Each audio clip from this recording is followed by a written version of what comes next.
এশার নামাজের পরে আজকের এই তাফসীরুল কোরআন মাহফিলে কোরআন এবং হাদিস থেকে কিছু কথা আল্লাহ রাব্বুল আলামিন বলার সুযোগ এবং তৌফিক দিয়েছে, আপনাদেরকে শোনার সুযোগ করে দিয়েছে। এজন্য সেই মহান রব্বুল আলামিনের দরবারে কালিমাতুশ শুকর আদায় করি, সকলে বলি আলহামদুলিল্লাহ। দরুদ ও সালাম বর্ষিত হোক সাইয়্যিদুল মুরসালিন রাহমাতাল লিল আলামিন ফাতামান নবিয়্যিন জনাব মুহাম্মদুর রাসূলুল্লাহ, সকলে বলি সাল্লাল্লাহু আলাইহি ওয়াসাল্লাম। সম্মানিত মুসলমান ভাইয়েরা আমার, আল্লাহ রাব্বুল আলামিন পৃথিবীর জমিনে অসংখ্য মানুষকে সৃষ্টি করেছে। শুধুমাত্র মানুষকেই সৃষ্টি করেছেন একটা দায়িত্ব দিয়ে, যে দায়িত্বটা আল্লাহ রাব্বুল আলামিন পয়গম্বরদেরকে দিয়েছিলেন। কথা বলেন ঠিক কিনা? রব্বুল আলামিন ইসলামের যে দাওয়াতি কাজ পৃথিবীর জমিনে ইসলামের যে দাওয়াতটা পৌঁছিয়ে দেওয়ার জন্য যুগ যুগ ধরে নবী এবং রাসূল প্রেরণ করেছিলেন। তাদের কাজ এবং দায়িত্ব ছিল একটাই, দুনিয়ার জমিনে দ্বীনকে প্রতিষ্ঠিত করার জন্য। যেহেতু নবী রাসূল পৃথিবীর জমিনে আর নাই, কিয়ামত পর্যন্ত আর নবী আসবে না, আপনার আমার রাসূল বিশ্ব নবী জনাব মুহাম্মদুর রাসূলুল্লাহ সাল্লাল্লাহু আলাইহি ওয়াসাল্লাম এই শেষ নবী, তারপরে আর কোন নবী আসবে না। এই নবী আনা কাজটি পৃথিবীর জমিনে আল্লাহ রাব্বুল আলামিন যাদেরকে চান তাদেরকে দিয়ে পর্যায়ক্রমে করাইতেছেন। তো রব্বুল আলামিনের ইসলামের যে বিধান, এই বিধান পৃথিবীর আনাচে কানাচে কোরআনুল কারীম শিক্ষা দেওয়ার জন্য প্রতিষ্ঠান আলেম ওলামারা তৈরি করে রেখেছে। যেই জায়গায় কোরআনের শিক্ষা দেওয়া হয় তেমনি একটা প্রতিষ্ঠান আমাদের গোবিন্দগঞ্জ থানার রাখালগঞ্জ ইউনিয়ন আমতলী বাজার হালিমাতুস সাদিয়া রাদিয়াল্লাহু তাআলা আনহা নুরানী হাফিজিয়া মহিলা মাদ্রাসা। এই মাদ্রাসাতেও কোরআন এবং সুন্নাহর শিক্ষা দেওয়া হয়। সম্মানিত এলাকাবাসী, প্রত্যেকটা মুসলিম নর এবং নারীকে ইলমে দ্বীন শিক্ষা করতেই হবে, এটা হচ্ছে ফরজে আইন। রাসূলের হাদিস থেকে পাওয়া যায়, আপনার আমার রাসূল সাল্লাল্লাহু আলাইহি ওয়াসাল্লাম বলেছেন, قال رسول الله صلى الله عليه وسلم طلب العلم فريضة على كل مسلم। প্রত্যেকটা নারী এবং পুরুষকে কোরআনের জ্ঞান অর্জন করা ফরজ, শুধু ফরজ নয়, ফরজে আইন, এটা আপনাকে করতেই হবে। সম্মানিত এলাকাবাসী, আল্লাহ রাব্বুল আলামিন কোরআনুল কারীম 30টা পারায় পৃথিবীর জমিনে নাযিল করেছেন। 1 থেকে 30 পারা, 114টা সূরার ভিতরে 30 নম্বর পারার সূরা বুরুজ থেকে আমি আপনাদের সামনে কয়েকখানি আয়াতে কারিমা তেলাওয়াত করেছি। আল্লাহ রাব্বুল আলামিন চাইলে তো আপনাদের সামনে আমি আয়াতে কারিমা সামনে রেখে কথা বলার চেষ্টা করব ইনশাআল্লাহ। মুসলমান ভাইরা আমার, রব্বুল আলামিন কোরআনুল কারীমের ভিতরে সূরাতুল বুরুজের মধ্যে আপনাকে আমাকে কসম করে কি বলতেছেন? সূরাতুল বুরুজের ভিতরে আল্লাহ রাব্বুল আলামিন কসম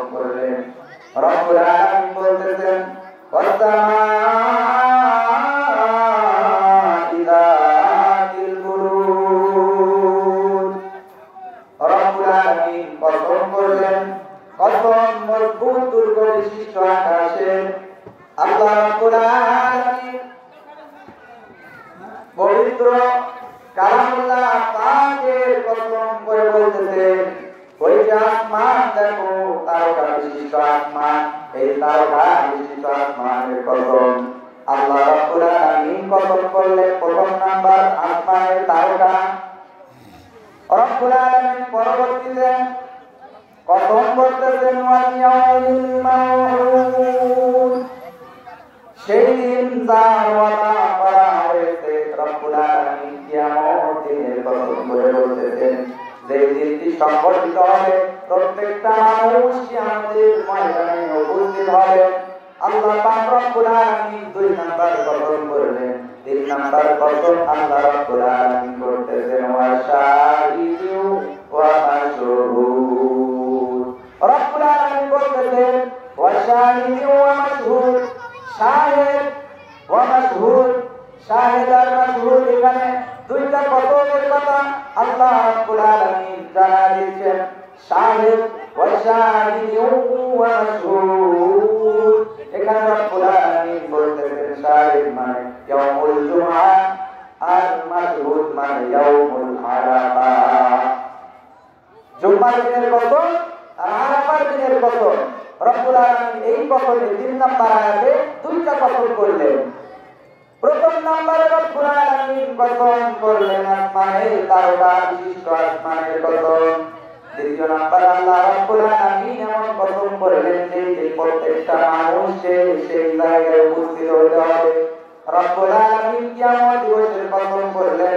তৃতীয় নম্বর আল্লাহ পাক রব্বুল আলামিন দুইটা কসম করলেন, জুমার কসম করলেন, ইয়াউমুল আরাফার কসম করলেন। রব্বুল আলামিন কসম করার উদ্দেশ্য আল্লাহ পাক রব্বুল আলামিন বলতেছেন কুতিলা আসহাবুল উখদুদ,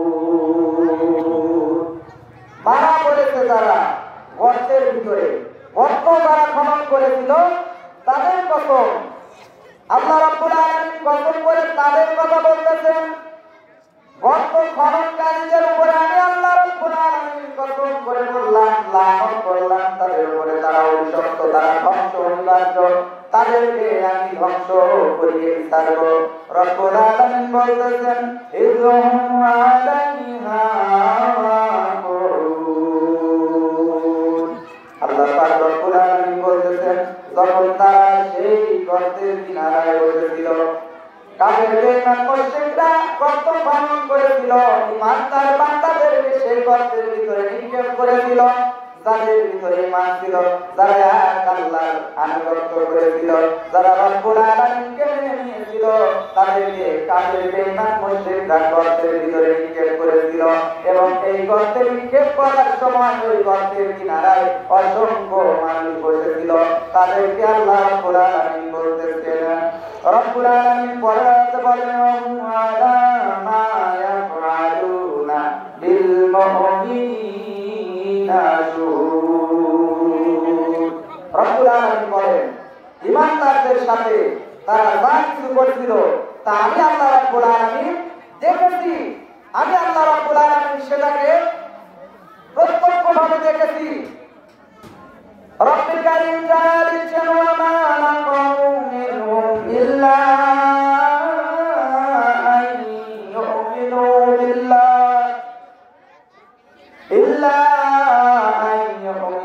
বিল্লাহিল আজিজিল হামিদ।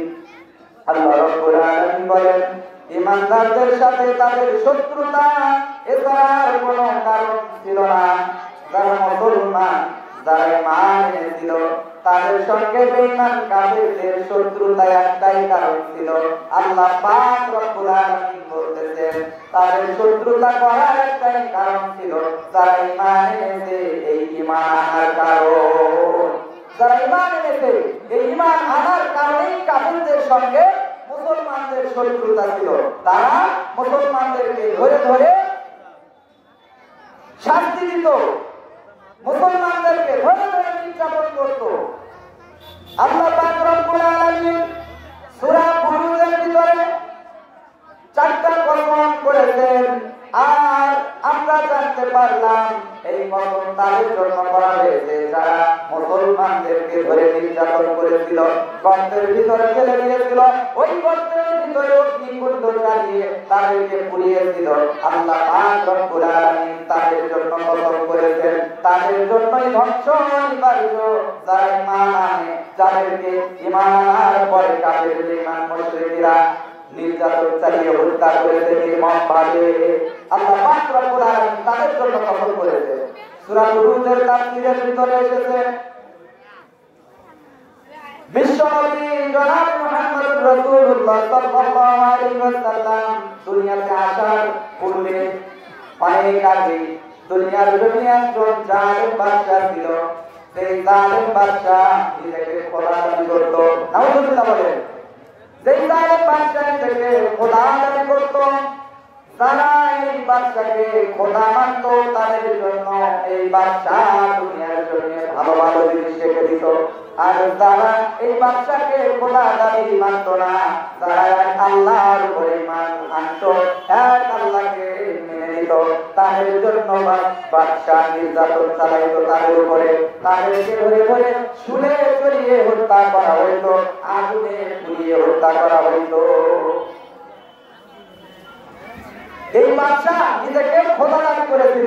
যারা ঈমান এক আল্লাহর প্রতি ঈমান এনেছে, তাদেরকে ধরে ধরে হত্যা করেছে।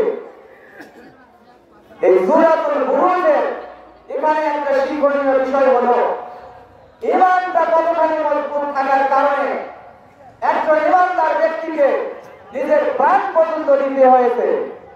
নিজের প্রাণকে শুলিতে চড়িয়ে উৎসর্গ করে দিয়েছে এক আল্লাহ তাআলার উপর ঈমান আনার কারণে। আর আজকে আমরা মুসলমান, আমাদের ঈমান কতটুকু? আমরা কি করি? আমাদের ঈমানের দুর্বলতা এতটাই, আমরা যদি কোনো বিপদে পড়ি আমরা আল্লাহকে ভুলে যাই। কথা বলেন ঠিক কিনা? রাসূল পৃথিবীর জমিনে আসার পূর্বে বাদশা, জালেম বাদশা নিজেকে খোদা দাবি করত। ওই বাদশার একজন উজির ছিল। এই বাদশার একজন উজির ছিল অন্তর্উজির। বাদশা তার জামানায় এমন কিছু কাজ করেছিল, জাদুবিদ্যা দিয়ে তাকে অলৌকিক কিছু ঘটনা এলাকার লোকজন, রাজ্যের লোকজনের কাছে যখন দেখানো হলো অলৌকিক কিছু ঘটনা জাদুবিদ্যার মাধ্যমে, এই বাদশার জামানায় ওই জাদুঘর একটু বৃদ্ধ হয়ে গিয়েছে। বৃদ্ধ জাদুঘর চিন্তা ভাবনায় পড়ে গেল, আমার যে বয়স হয়ে গিয়েছে, আমি তো অল্প কিছুদিনের মধ্যেই মৃত্যুর পরিমধ্যে চলে যাব। মৃত্যুর মুখে আমাকে যাইতে হবে। আমার মৃত্যুর পরে বাদশার কি দশা হবে, এই চিন্তা করে বাদশাকে ওই জাদুঘর বলল, বাদশা আপনি আপনার রাজ্য থেকে এমন একজন সুতান্ত্রের অধিকারী বুদ্ধিমান একজন যুবককে আপনি এনে দেন, যাকে আমি তার সুবিধা শিখাবো, যাকে আমি জাদুবিদ্যা শিক্ষা দেব। আমার ইন্তেকালের পর জাদুবিদ্যার কাজ কর্ম জারি রাখবে, চালু রাখবে এই যুবক।